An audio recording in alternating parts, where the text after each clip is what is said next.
Não são muitos os católicos que têm uma noção clara a respeito do que é ser santo. O que é ser santo, afinal?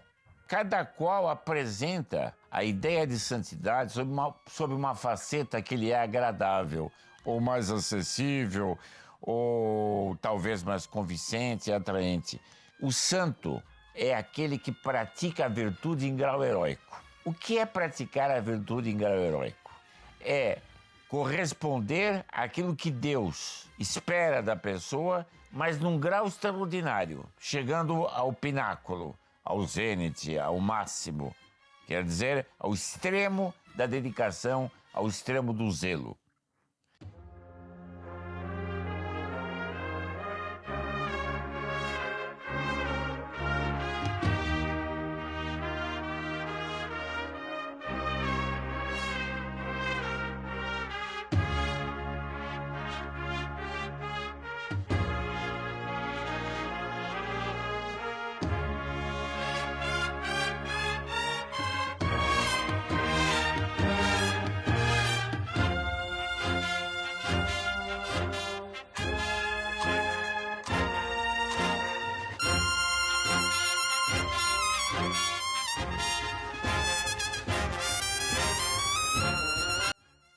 Imaginem o seguinte, uma moça que ficava num quartinho, ela era terciária dominicana, né? E a todo momento o quartinho dela era invadido por multidões, porque onde ela fosse queriam atrás, sabiam que ela era de Deus.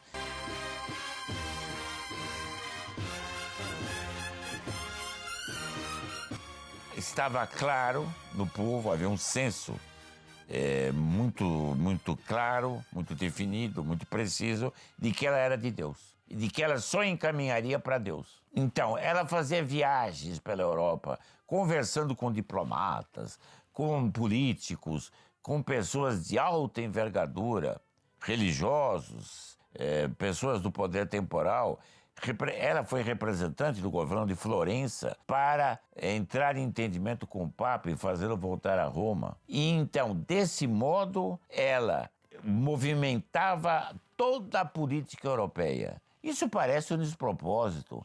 Uma moça sem estudos, ela não tinha altos graus de formação. Como explicar isso? Deus atua da forma como nós não conhecemos. Deus faz isso por quê? É para humilhar a nossa soberba, para mostrar que muitas vezes as cogitações divinas não são as nossas, nossas vias não são as de Deus, como dizia nosso Senhor Jesus Cristo. Então, nós devemos entender como é operar da divina providência. Transcende muito a nossa capacidade vulgar de conhecimento e os nossos padrões comezinhos. Santa Catarina, sendo o árbitro da Europa, por assim dizer, foi considerada, durante a Idade Média, a mulher mais influente, que teve o papel mais decisivo no rumo dos acontecimentos.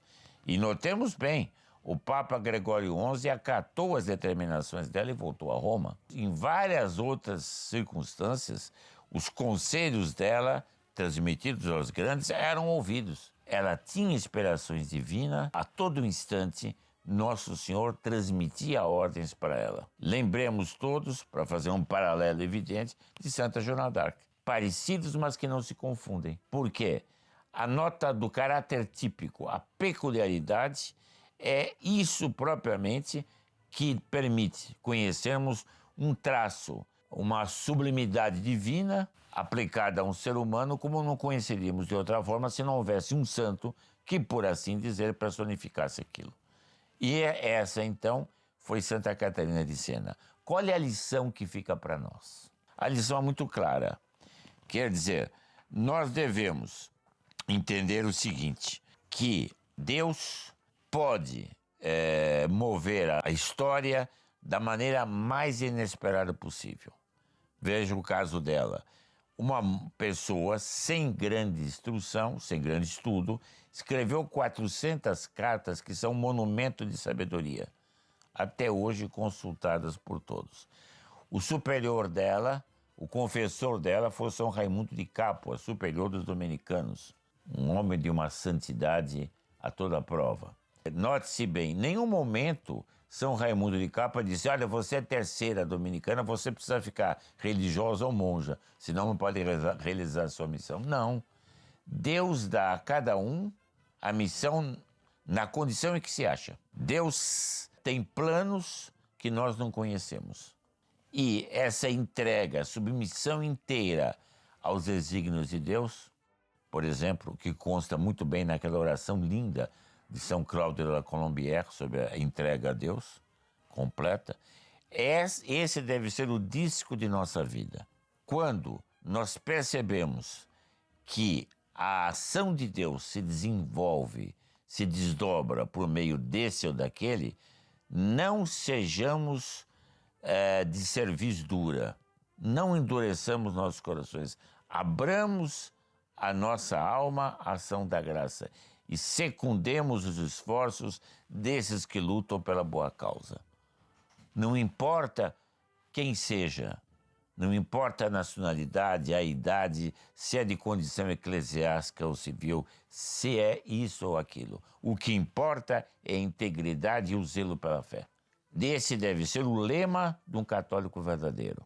Se é para servir a Deus, eu sirvo a Deus do modo como Ele quer que eu faça. Esse modo será o mais perfeito. Não o que eu, na minha pretensiosa descoberta, na minha presunção inaudita, suponho que seja. É Deus que determina, é Deus que indica e é Deus que triunfa. Os soldados batalham e Deus lhes dará a vitória. Se foi assim no passado, é assim hoje e será assim sempre. Roguemos a Santa Catarina de Siena que ela nos dê essa desenvoltura e envergadura de alma. Ao mesmo tempo, essa sutileza, essa flexibilidade e esse destemor, essa confiança completa na ação divina.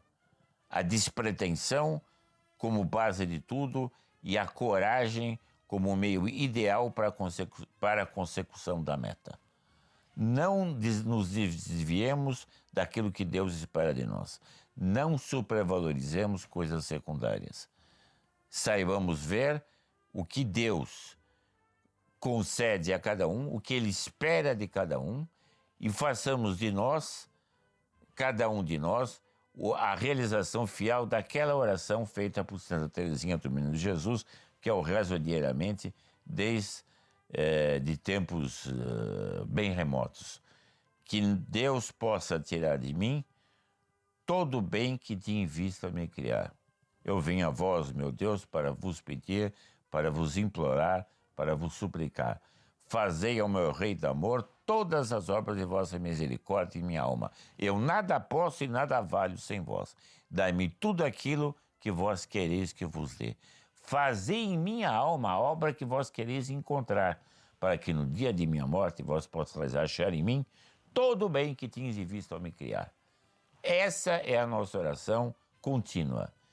E essa oração contínua é a certeza da vitória. Sim, vós sois Rainha da Glória, Maria Santíssima, a certeza da vitória.